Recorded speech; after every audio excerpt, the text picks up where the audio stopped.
আসসালামু আলাইকুম সবাইকে জুম্মা মুবারক। আপনারা জানেন প্রতি শুক্রবারেই আমাদের নতুন 100 মসজিদে যে নামাজ পড়ার যে চ্যালেঞ্জটা ছিল সেই চ্যালেঞ্জে আজকে হচ্ছে 44তম মসজিদ। দেখতে দেখতে আমরা আজকে 44তম মসজিদে নামাজ পড়লাম। আমরা আজকে যেই মসজিদে নামাজ পড়লাম সেটা হচ্ছে ত্রিশাল উপজেলার বালিপাড়া ইউনিয়নের একটা মসজিদ। এটা হচ্ছে বালিপাড়া গোহাটা জামে মসজিদ।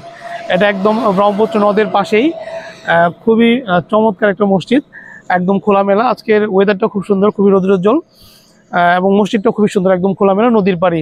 তো এই মসজিদেই আমরা 44তম মসজিদে জুমার নামাজ আদায় করলাম। তো আল্লাহর ঘর আসলে সবই সমান, তারপরেও আমরা নতুন নতুন মসজিদে নামাজ পড়ার যে চ্যালেঞ্জটা নিয়েছি সেটারই মানে মানে শেষ করার জন্য চেষ্টা করছি। তো প্রতিবারের মতো আজকে আমার সাথে আছে লিটন, ফুয়াদ এবং সজীব। তো প্রথমেই লিটন। আসসালামু আলাইকুম। যাক, আল্লাহ তাআলার কাছে লাখ কোটি শুকরিয়া যে আজকে আমরা 44তম মসজিদে জুমার নামাজ আদায় করতে পারলাম।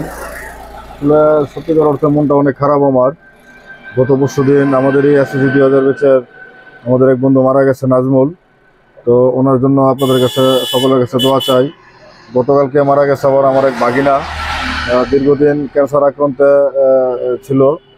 ক্যান্সারের সাথে লড়াই করে শেষ পর্যন্ত তার মৃত্যু তো অনিবার্য, তো মৃত্যু হয়েই গেছে। তো সবাই দোয়া করবেন আমার ভাগিনা এবং আমার বন্ধুটির জন্য। তো আমি আজকে বেশি কিছু বলবো না, আপনাদের সকলের কাছে আবারও দোয়া চেয়ে আমি আজকে বিদায় নিলাম। আসসালামু আলাইকুম। রনি। আসসালামু আলাইকুম, জুম্মা মুবারক। আজকে আমরা 44তম মসজিদে নামাজ সম্পন্ন করলাম।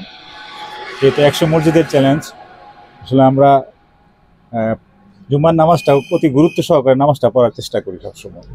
এই নামাজটার মধ্যে অনেক ফজিলত রয়ে গেছে। হ্যাঁ, কারণ আমরা এই নামাজের সিলসিলায় আমরা যেন নাম পাইতে পারি, এটাও আমাদের জন্য সবার দোয়া করবেন। আর একটা বিষয় হচ্ছে যে আমরা যেন 100 মসজিদ সম্পন্ন করতে পারি। হ্যাঁ, এটার জন্য আমি আপনাদের কাছে দোয়া চাচ্ছি যেন আমরা 100 মসজিদের নামাজ সম্পন্ন করতে পারি। আমরা আমাদের বন্ধু সজীব কথা বলবো। সজীব পিছনে। আসসালামু আলাইকুম, জুম্মা মুবারক। আজকে আমরা 44তম মসজিদ না, আজকে দেখতে দেখতে আমরা 44তম মসজিদে চলে এসেছি। তো যে জিনিসটা আমি মিন করে বলতে চাচ্ছি যে সময় প্রবাহমান, আমাদের প্রায় 1.5 বছর হতে চলল। এর ভিতরে আমাদের অনেক আপনজন চলে গেছে, এর ভিতরে আমাদের ব্যক্তিগত জীবনে অনেক পরিবর্তন আসছে। আল্লাহ মাহবুদ ভালো জানে যে আসলে 100তম মসজিদ হইতে হইতে আসলে আর কি পরিবর্তন আসবে আমরা জানি না, আমরাই থাকবো কিনা সেটারও গ্যারান্টি নাই। সেখান থেকে আমরা বলতে পারি যে প্রতিটি মুহূর্ত আল্লাহর, প্রতিটি সময়, এভরি সেকেন্ড আল্লাহ তাআলার। সো দ্যাট আমাদের যতটুকু সম্ভব হয় আমাদের সময়কে আমরা কাজে লাগাই এবং সেই কাজেটা আল্লাহকে ডেকে আল্লাহর নামে জপে।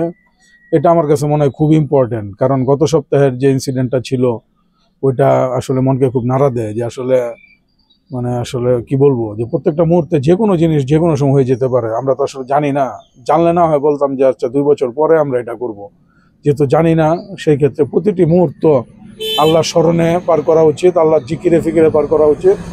এবং আমি যেন এবং আমাদের বন্ধুরা যেন সেটা পারে, এটার জন্য সবাই দোয়া করবেন। আল্লাহ তাআলার কাছে সেই তৌফিক চাই। জুম্মা মুবারক, আল্লাহ হাফেজ, ভালো থাকবেন সবাই। জি, প্রতিবারের মতো আবারও বিদায় নিচ্ছি। 44তম মসজিদ আলহামদুলিল্লাহ আল্লাহর রহমত এবং আপনাদের দোয়ায় সুষ্ঠুভাবে সম্পাদন করতে পেরেছি। আমরা জানি না যে সামনে 45তম মসজিদে নামাজ পড়তে পারবো কিনা। সজীব যেটা বললো, আসলে 1 সেকেন্ড আসলে ভরসা নাই। আল্লাহ আসলে আমাদের কোন পর্যন্ত কপালে রেখেছে আল্লাহ ভালো জানেন। তারপর আমরা আল্লাহর কাছে দোয়া চাই, আপনাদের কাছেও দোয়া চাই আল্লাহ যেন রহম করতে, আমরা যেন 100 মসজিদে যে চ্যালেঞ্জটা নিয়েছি সেটা যেন সফলভাবে সুন্দরভাবে যেন শেষ করতে পারি।